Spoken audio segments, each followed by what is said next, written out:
Good morning, guys. So I was initially not planning to film this day in my life vlog because last night I slept much later than usual. I went to bed at like 2:30 and I ended up waking up a lot later too. So normally I'm up at around 7 a.m., but this morning I woke up at 10 and it's now 11. I don't know why I'm looking at my wrist. I don't have a watch. So it's like 11 a.m. and I'm only just now stepping out of the house to go meet my friend at a cafe to co-work. And I thought like, oh, should I film today? Should I not? It's not like an optimal day and it's not my usual routine or whatever. But then I figured, you know what? It's fine. I think it's more authentic if I show you guys the messier days where things don't really go according to plan. Yeah, I mean, it's not gonna be my last day in my life vlog. I'll film another one for you guys where I'm a bit more put together. So yeah, the plan for today is to go to a cafe to meet my friend Julia. We're gonna co-work together. So we do that quite often. And then probably we're gonna grab lunch and then maybe go to another cafe to co-work. And in the evening, I've got a handstand class that I usually go to every week. And yeah, in the evening, probably dinner and like a beach walk potentially. So we'll see how the day goes. So I don't normally film this type of content. Like I've never done day in my life vlogs before. And I figured that I wanted to start experimenting with this because it is something that you guys told me that you wanted to see for a very long time now. And I'm sure you're pretty curious as to what I do all day long and all week long. And so I wanted to give some insight into like my work week, my work schedule, how I organize my days, just like an insight into the life of someone who does content creation and her own business full time. So if this is something that you want to do, then hopefully this gives an insight into what life could potentially look like. Anyways, for those of you guys who are new here, I am nomading around Southeast Asia and I started doing that back in December of 2025. So I was in Chiang Mai in Thailand for 2 months and then now I'm in Da Nang, Vietnam for a couple months. And I also wanted to start doing these vlogs because I don't think I do a good enough job at documenting my actual life in real time. And you know, I'm doing this whole thing where I'm traveling around different countries, but I'm not sharing that. And I think that's such an interesting aspect of my life. So that's what we're doing today. All right, I'll see you guys at the cafe.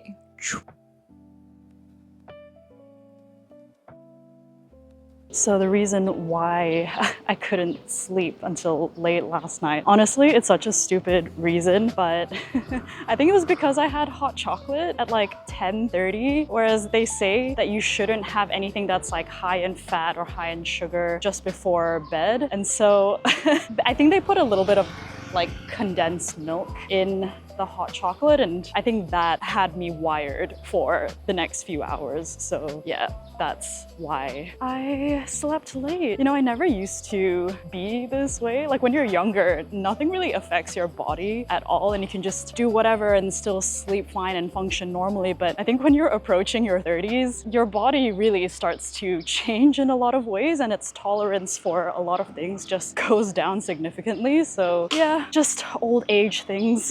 So I've been in Da Nang for a month now and I've been going to cafes pretty much every single day to do work. Da Nang is a very big digital nomad hotspot and so there's tons of nice cafes and places to work at. It's very nomad friendly. Today I decided to try out this new cafe and I was honestly so surprised to find that there was a swimming pool inside this cafe. It was very vibey to say the least. I ordered a matcha latte with oat milk, but honestly matcha in Vietnam is very hit or miss sometimes.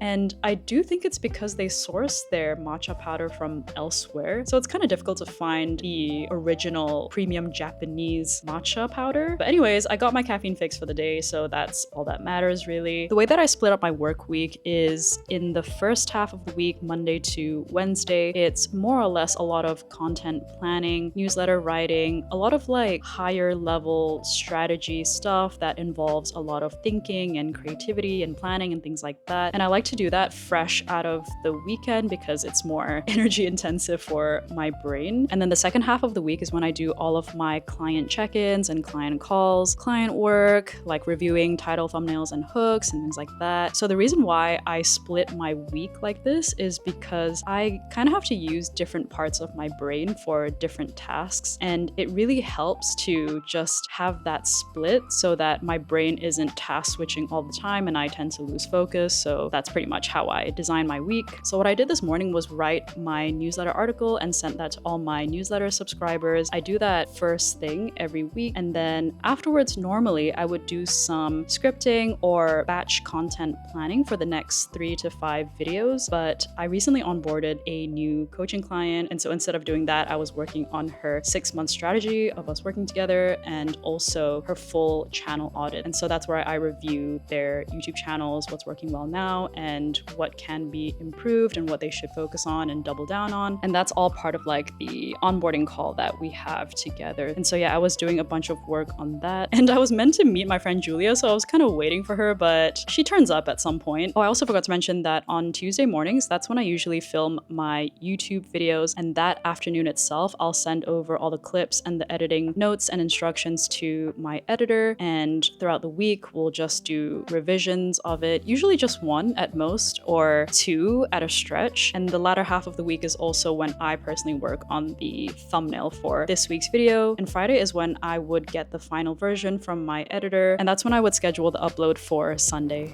So Julia finally made it to the cafe. Hi. after a long time that she wondering what happened to me. So we were meant to meet at 10. Yeah, 10. And then Julia just stopped texting me after a while. And then I was like, what happened to this girl? So what happened to you? So I woke up, I went to eat breakfast, I went home and I took a nap. And then I woke up again, it's already like almost 12 or something. Yeah, it's 1. And then I saw her text after, I'm like, Oh no. So we're just gonna grab lunch now first before heading back into the cafe.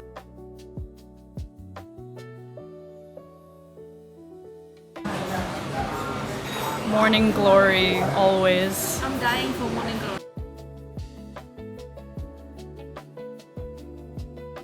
So after lunch, Julia and I went back to the same cafe to do a couple more hours of work, and then I had to leave for my handstand class. I usually do these every Tuesday evenings, and if you guys are new here, I'm actually a big fitness girly. I'm super into calisthenics, specifically general strength training at the gym, so I do that quite regularly. Since coming to Da Nang, I've also joined this run club. I haven't been super consistent with it because that's not my main training or exercise style, but I mainly joined it to just find a community and friends who are also very like-minded and meet other nomads too. And I just love how in Da Nang there's this massive, active, healthy lifestyle culture. It's pretty similar to Bali in that sense. And so you'll find tons of people here who are very active, very fit, very healthy, who like to do physical activity. And it's very infectious, I would say. It's really motivated me to be consistent with my workouts and with being active. Honestly, this handstand class is killer, even though it's meant to be for beginners. But oh my god, the training involved to get to your first handstand is pretty tough. There's a bunch of core exercises that you do at the beginning. Hollow hold is just diabolical. And in the class, Ryan, the instructor, he makes us do a ton of drills to strengthen all the necessary muscles needed to hold a handstand. It's really, really good, and I enjoy it so much. And I always feel like my shoulders, my back, my core, everything is just super toasted afterwards. And I'm so excited for when I can actually hold my very first handstand on my own. To be honest, I'm still a little scared to fall over, and I think I just need to practice failing my handstands and just falling out of them. So I think that would help me get over the fear of like being upside down and holding my own weight. Since starting my digital nomad journey, I've learned that having a community around you is so important. And I was very blessed to have met a kind group of people, and we just ended up sticking together for like a whole month, co-working together almost every single day. We even did like a weekend trip to Hue. It's just so wonderful to meet like-minded people that you really vibe with, and it really helps to make you feel less alone. When I first came to Da Nang, I was so lonely, and I was really missing Chiang Mai, where I was at before for a couple months. And Da Nang was just this new environment that felt more chaotic, and I didn't know a single soul, and it was all very new and scary. But yeah, community is so important, and and I found it very easy to find here in Da Nang. So if you're someone who is considering this digital nomad lifestyle, I would highly recommend just finding a community or communities as soon as possible, because that will honestly transform your entire experience.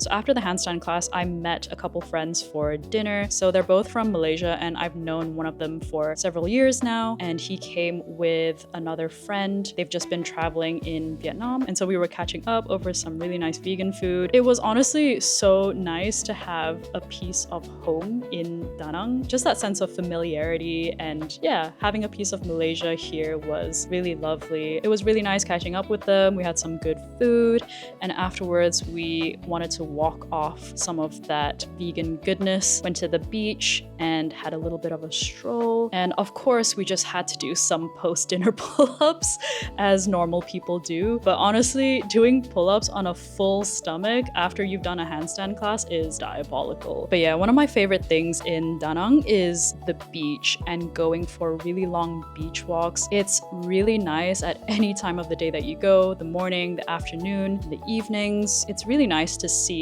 the city lights and to just, be by the water and have your feet touch the sand. It's a calming environment for sure. And since moving here, not gonna lie, my step count has exploded. Like some days I can easily do 15, 20K steps. I've been averaging about 9,000 steps every single day, which is pretty solid to be honest. On the vision board, I had it to have an average of 8K steps every single day. So we're doing pretty good on that front. Please come to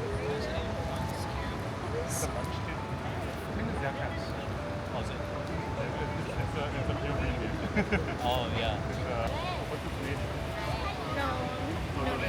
I said bye to my friends and took a grab bike home. Honestly, this is one of my favorite parts of my digital nomad journey so far. And it's just riding on the back of a grab bike and enjoying the breeze, enjoying the nice views, especially being in Da Nang. You just get to drive by the beach and enjoy the ocean breeze. It honestly, I cannot describe the feeling to you. It's just so magical and you just feel so free and really you're all up in your main character energy. Not gonna lie, I was so afraid of getting on the back of a bike when I first started my whole digital nomad journey. And it took me a while, honestly, to get used to it, but now I absolutely love it. I'm still very far from riding my own bike. I think that's gonna take some time and I do need to practice and get like a proper license and stuff. But yeah, for now, I am more than happy to be a passenger princess. So that's pretty much the day of my life as a full-time YouTuber and digital nomad in Southeast Asia. Hope you guys enjoyed that. If you guys want to see more of this, do let me know in the comments below. Okay guys, take care, good night, and see you in the next video.